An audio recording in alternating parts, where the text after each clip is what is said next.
Bonjour, bonjour tout le monde, ici Sylvain Lessard qui vous souhaite la bienvenue à votre chasse et pêche express.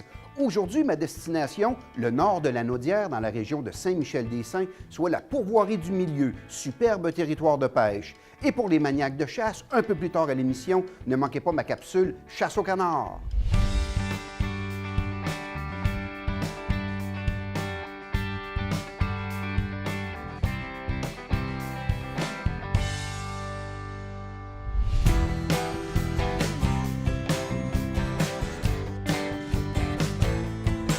Très excité par mon aventure d'aujourd'hui. Je suis en direction de la région nord-ouest de la Naudière. Je m'en vais dans une petite ville qui s'appelle Saint-Michel-des-Saints. Ah, une région forestière, une région dont les ressources naturelles sont véritablement au cœur du quotidien des gens. Alors, j'ai rendez-vous avec Sébastien de la pourvoirie du Milieu. Donc, leur bureau est à Saint-Michel-des-Saints. Je vais me rendre là comme première étape parce qu'il est supposé de m'avoir donné rendez-vous en plein milieu de la forêt par la route de la Manoine. Quelle espèce de poisson je vais attraper, je ne le sais pas. Quelle espèce qu'on va pêcher, je ne le sais pas non plus. Mais ce que je sais, c'est que la pourvoirie du Milieu est la plus grande pourvoirie de la Naudière qui regorge d'une multitude de lacs multi-espèces. Donc, je suis très anxieux de vous montrer mon aventure à la pourvoirie du Milieu.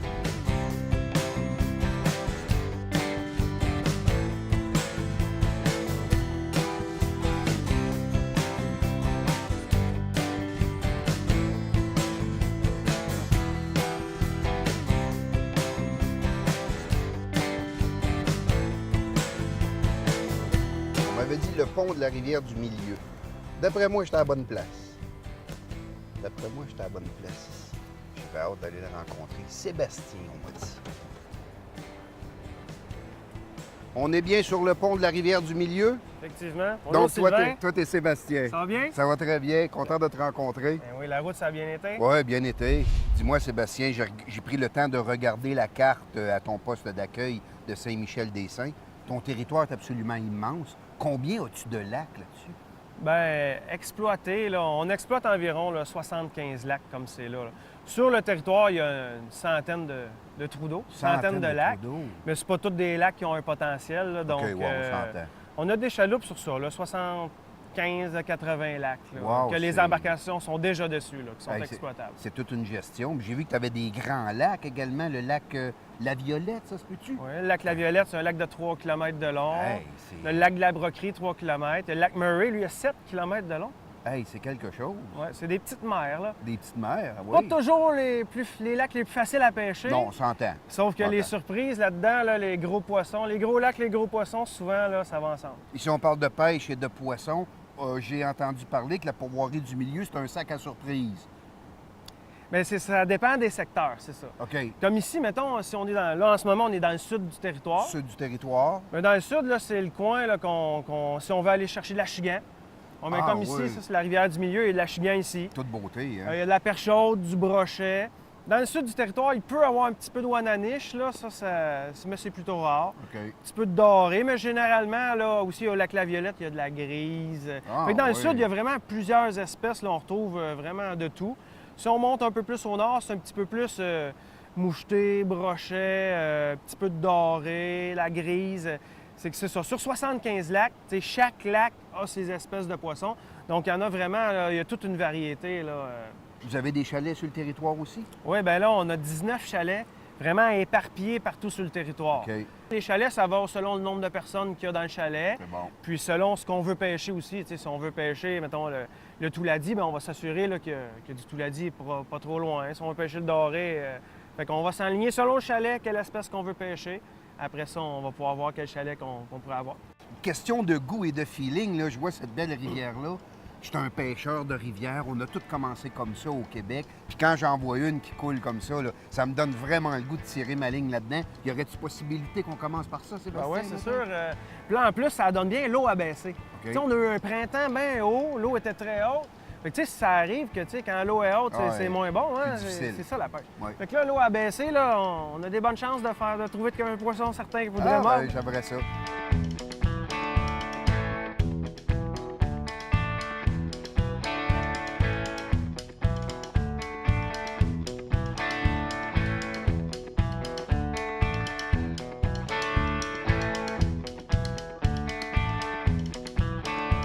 belle aventure, comme je les aime. On est dans le bois. On est dans le bois, c'est ça qu'il faut. C'est bon, on s'installe.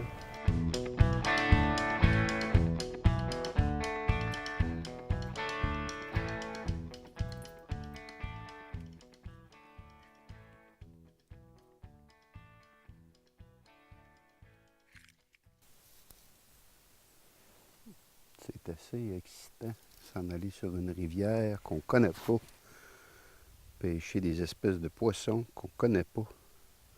Fait qu'on va se préparer à toute éventualité. Et j'aimerais bien taquiner ces poissons. On va s'organiser en conséquence.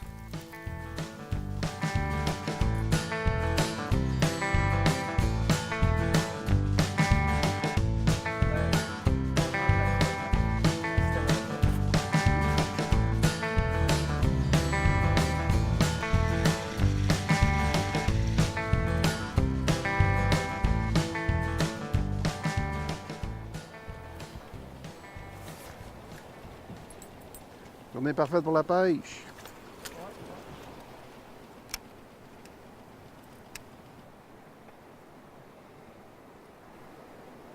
Un bel habitat. Ouais, hein?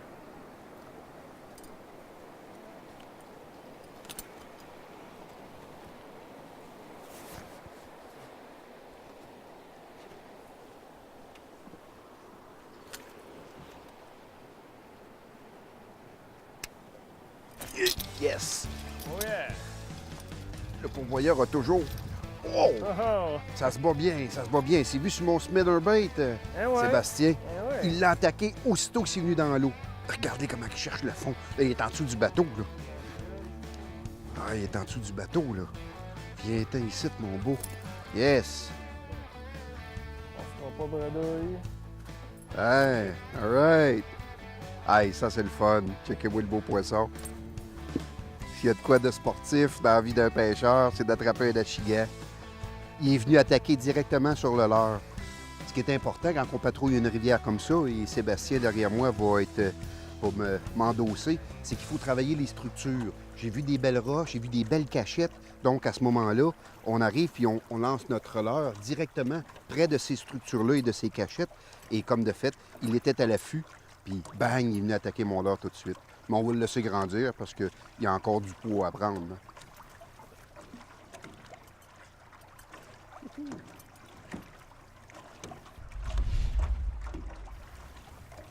Il t'a dit qu'il cherchait le fond de la chaloupe. Il était pas gros, mais Ça tire des il bouts, disait hein? hey, je m'en vais là, moi.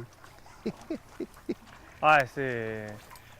Moi, c'est pas mal une de mes espèces préférées à pêcher, la chigan. Ah oui, Ça hein? tire. Je trouve que c'est un beau produit que vous avez ici, aussi au nord à Saint-Michel-des-Saints. Descendre une rivière comme ça, puis taquiner la chigan. Hey, je connais des maniaques là, qui vont voir ça, ils vont dire « Tabarouette, je veux vivre ça! » Ah, on est bien chanceux ici. Ça, c'est la rivière du milieu, elle est assez grande. La rivière La Violette, elle a à peu près 3 mètres de large, 3-4 mètres de large. OK? Ça aussi, c'est une belle place pour la chigan, là, en botte à cuisse, là, vu qu'elle est moins navigable. là, c'est une belle aventure, là, d'aller pêcher la chigan dans la rivière La Violette. Mhm.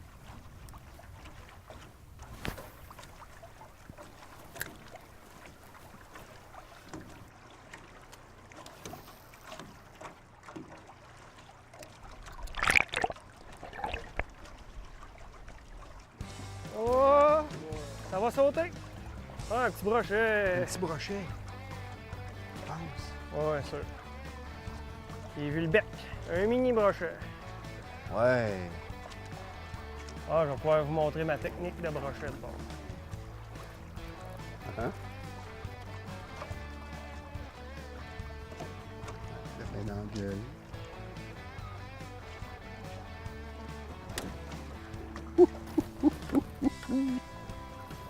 Comme ça. Ensemble-toi, voyons, fais ça. De même. Ouais, comme ça. Le check, il bouge pas.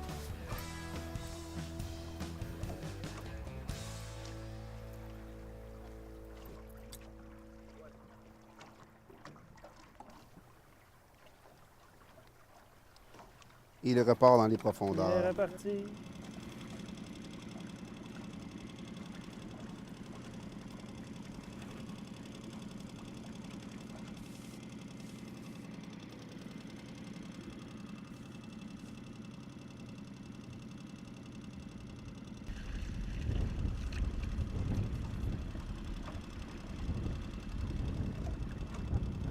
Hey, beau poisson, Sébastien. Wow, Est-ce check-moi que comment ça magané? qu'elle est dodue. Elle est maganée, là? Ouais, elle s'est faite Bâtée. elle a une petite plaie. Avec une petite infine. Ah ouais. Hey, c'est vorace pour sauter sur un poisson comme ça, hein? Territorial. Ça, pour certains pêcheurs, c'est une belle taille à conserver. Hein? Ah ouais, Ils ça, se font c'est deux beau. beaux petits filets avec ça, puis Mais un par un, comme ça. Comme ça. Ouais, elle a une petite plaie sur le côté, mais hey, elle est superbe. Regarde-moi les belles couleurs. chaude.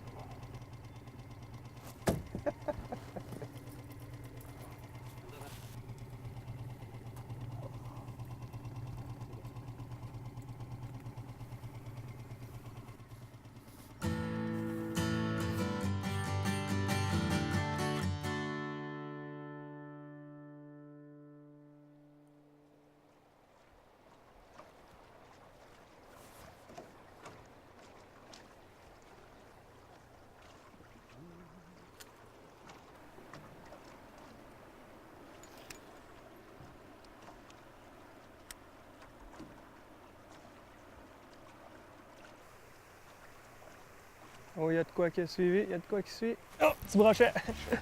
Tu l'avais vu suivre, hein? Puis à un moment donné, Flore, il est venu le chercher. Ouais. Je savais qu'à l'entrée de la rivière, comme ça serait pas pire. Mais Ah non. il est plus gros que ton premier. Ouais, c'est encore un bébé. Oui, mais c'est le fun. C'est encore un bébé. Hey, regarde-moi comment il plie ta canne pareil. Là. Vas-y, pars avec.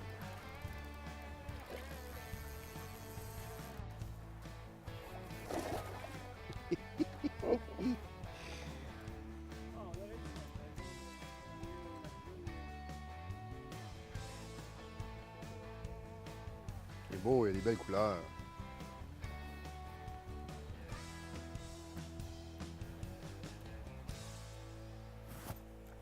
Le job.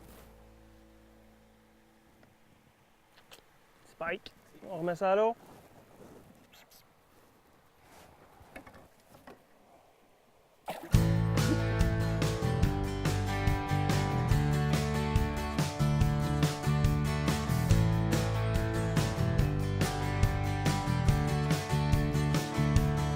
Tu m'as fait découvrir de quoi d'intéressant. Ouais, t'as Ouais. aimé ça? Oui, j'ai bien aimé ça. Une rivière en plus. Déjà, je suis friand des rivières. Et on sait jamais l'espèce de poisson qu'on va capturer en plus. Ouais, ben oui. Bon, on n'a pas attrapé de monstre parce qu'écoute, là, on n'est pas des pêcheurs professionnels en partant. Ben Mais là, est-ce parle qu'on- pour toi. Est-ce qu'on a eu du plaisir quand même? Ben ouais, on a eu du Ah, plaisir, moi, j'ai on a eu eu du du fun beau au- poisson. j'ai eu du fun ouais, au bout. c'est le fun. Quelques attaques qu'on a manquées par inexpérience, mais c'est des attaques soudaines. Hein? On est là, on lance, fait 5-6 lancers qu'on fait, on rêvasse un peu, puis à un moment donné, une attaque. Hey, qu'est-ce qui s'est passé? Puis là, On, Pas le on faire. lance, puis en tout cas, c'est pas grave, c'est ça la pêche, ouais, hein? c'est ça la pêche. Mais pourvoirie du milieu, achigan, brochet, perche chaude aujourd'hui et dans le même spot de pêche. Et ça, j'ai exploité qu'une infime partie de la Ouais, là, ça, pourvoirie. c'était tout petit, là. C'était vraiment petit. Fait qu'il faut que on a je eu du revienne. fun. Faut que je revienne. Ben, puis t'en auras pas assez de 2-3 jours, d'après moi. Incroyable, hein? Mais j'ai vu des photos à ton poste d'accueil, hein, puis on dit qu'une image vaut 1000 mots. J'ai vu des truites de 2 livres, j'ai vu des truites de 3 livres. Puis là, tu me disais que tu avais du beau doré qui commençait à mordre en plus. Ouais, ben là, le doré, ça grandit, là. On ensemençait ça tout petit, tout petit. Ben oui. Puis là, on commence à avoir un retour, fait que tranquillement, pas vite, il va y avoir des nouveaux lacs pour le doré. Ben puis, ouais.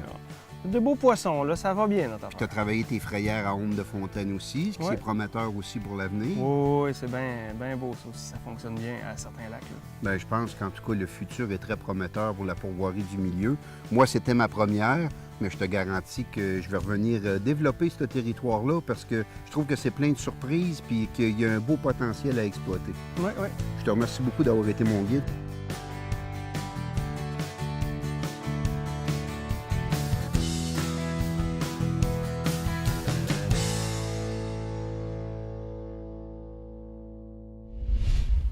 Évidemment, pour assouvir ma passion de collectionner des ailes de canard, il faut aller à la chasse quelquefois récolter ces volatiles. Alors, ma prochaine capsule s'adresse à ceux qui veulent s'initier à cette chasse-là ou même développer de nouveaux trucs. Simon est intéressé par une chasse au canard au champ. il a un faible budget, il s'est acheté quelques appelants de canard. Donc, il me pose la question, Monsieur Lessard, comment faire pour bien disposer mes appelants pour une chasse au canard au champ? C'est une excellente question, Simon, parce qu'elle nécessite un peu d'explication. Premièrement, chasser le canard au champ, pour certains téléspectateurs, c'est un peu inhabituel. Un canard, habituellement, les pattes palmées, ça se chasse dans l'eau. Mais de plus en plus, les canards barboteurs ont une énorme facilité à marcher sur le sol. Donc, ils sont aussi à l'aise sur la terre ferme que dans l'eau. Et avec la récolte des cultures à l'automne, au niveau de l'agriculture, bien, ça laisse beaucoup de nourriture au sol, attirant justement les oies, les bernaches, mais également beaucoup de canards. Donc, Simon, si tu prospectes un peu la région agricole de ton coin de pays, bien, tu vas voir que les agriculteurs sont en pleine récolte et à ce moment-là, ça te permet de percevoir des voliers de canards qui vont se poser dans les champs pour s'alimenter. Alors, bon, faible budget. Ici, pour répondre à ta question, Simon, je me suis acheté une douzaine d'appelants. Hein, j'en ai pas 60, j'en ai pas 200, j'en ai juste une douzaine. Alors, comment bien les disposer? Avant de les disposer, tu dois quand même localiser adéquatement un endroit pour te cacher. Parce que les canards, les oies, ça a une vision absolument incroyable, ce qui fait que tu dois bien te cacher. Ici, j'ai choisi un fossé. Un fossé entre deux terres de culture qui vont me permettre de me cacher, par exemple, sous la ligne du sol, me permettant d'avoir un semblant de camouflage. Le vent est très, très important. Un canard, je dis souvent, par exemple, aux jeunes à qui j'enseigne que c'est comme un avion. Ça va décoller face au vent et ça va souvent atterrir face au vent. Donc, je vais positionner mes appelants, ici des genres d'appelants qu'on appelle des windsocks, donc des appelants qui battent au vent, toujours face au vent pour qu'ils puissent se gonfler, imitant ici un véritable petit attroupement de canards qui est en train de s'alimenter. Donc, je vais disposer mes oiseaux face au vent et je vais m'attendre également que les oiseaux vont se poser face au vent. Donc, l'endroit que je vais me cacher est d'une importance capitale pour voir les oiseaux baisser et finalement atterrir pour avoir finalement le meilleur tir possible. Parce que je ne veux pas blesser d'oiseaux, je veux carrément les terrasser et les récolter. Autre détail important aussi, Simon, c'est le soleil. Plus que le soleil va monter dans la journée, plus que ton visage et tes mains vont être exposés, qui vont alerter de très loin les canards. D'où l'importance, dans ton équipement de chasse, de te munir de gants, même s'il fait beau et chaud, parce que le gant empêche le reflet de tes mains. Et également, tu vas te munir d'une genre de cagoule, hein? Un genre de passe-montagne que je vais revêtir un petit peu plus tard dans le cadre de ma chronique pour me cacher les reflets du visage. Tu peux tout aussi bien également utiliser du maquillage, hein, si tu n'es pas capable de supporter un vêtement. On est habillé camouflage, évidemment. J'ai des appos dans le cou pour imiter le cri des canards. Maintenant, comment bien disposer nos appelants au champ? Petit détail important, tes appelants devront être espacés. C'est sûr qu'en observant des canards dans un champ, tu peux voir un peu comment se fait la distribution des individus. Donc, tu peux prendre référence sur ces vrais canards-là pour disposer des tiens. Mais règle de générale, tu vas essayer d'agrémenter tes appelants pour laisser un endroit pour qu'ils atterrissent. Parce que tu vas être d'accord avec moi, Simon, que si tu mets tout un tapon d'appelants, si je peux m'exprimer comme ça, bien, le canard va arriver, va vouloir se poser parmi tes structures, mais il n'y aura pas de place parce que tu vas avoir comblé tout l'espace par tes canards artificiels. Donc, pense à laisser un endroit libre d'appelants pour permettre justement à tes canards de pouvoir se poser. Tu remarqueras également dans mon attroupement d'appelants que j'essaie de lui donner une forme, de concentrer mes canards dans un endroit et après ça, de disséminer en ligne. Ça peut être la forme, par exemple, d'un point d'interrogation. Ça peut être la forme de la lettre J, entre autres. Ou ça peut être la forme d'un V inversé où que je vais mettre deux lignes de canards, mais en tout temps, je laisse un espace pour que le canard puisse atterrir.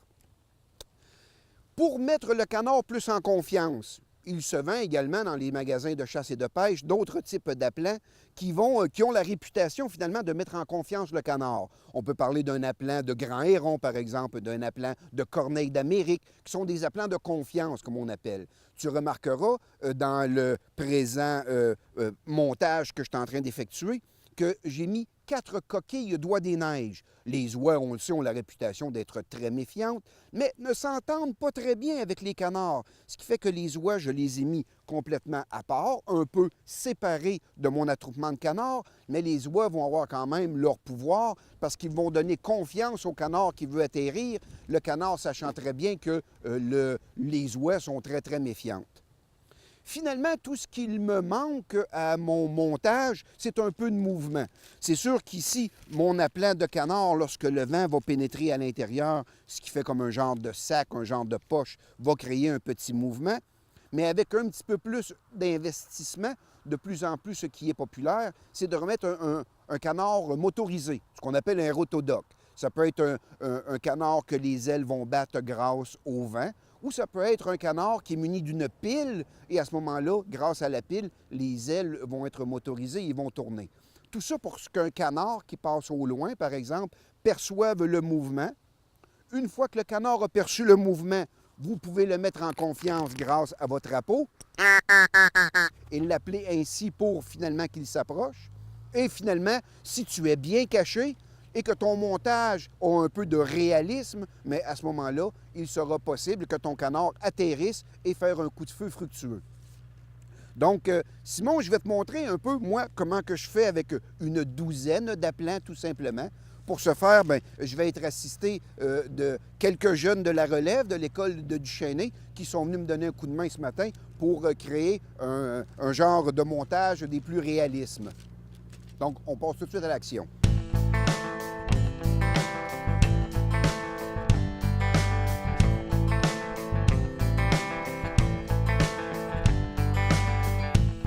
Alors voilà, Simon, on est en position de chasse, un peu comme je te l'ai expliqué. Donc, avec des appelants de canards au champ, à faible coût, on en a une douzaine. Si tu prends les principes, les grands principes de base que je t'ai montrés ce matin, entre autres, faire attention à ton vent, parce que les canards vont toujours atterrir le vent de face, donc positionner tes appelants en conséquence. Attention au soleil, le reflet de ton visage et de tes mains. C'est pour ça que moi et mon groupe, on est très bien camouflés. On se sert d'un vulgaire fossé pour cacher nos silhouettes. Et on a mesuré une bonne distance par rapport à la portée de notre fusil. Donc ici, nos appelants ne sont ni trop près et ni trop loin. Pour y donner un peu de réalisme et de mouvement, bien, on y a mis un canard motorisé pour que les ailes puissent battre ensemble. Et finalement, on s'est mis 4 coquilles d'oies des neiges, qui sont des oiseaux très méfiants, pour rendre le canard plus en confiance.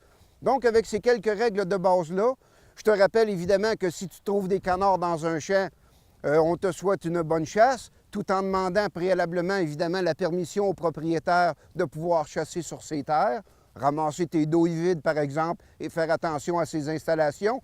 Une bonne relation avec l'agriculteur est toujours beaucoup plus agréable et ça va te permettre de chasser année après année.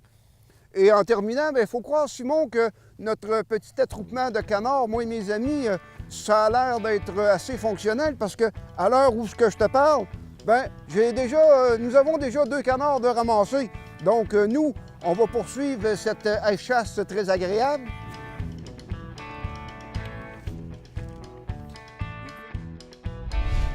Alors, vous restez des nôtres, car prochainement, vous aurez un autre Chasse et Pêche Express.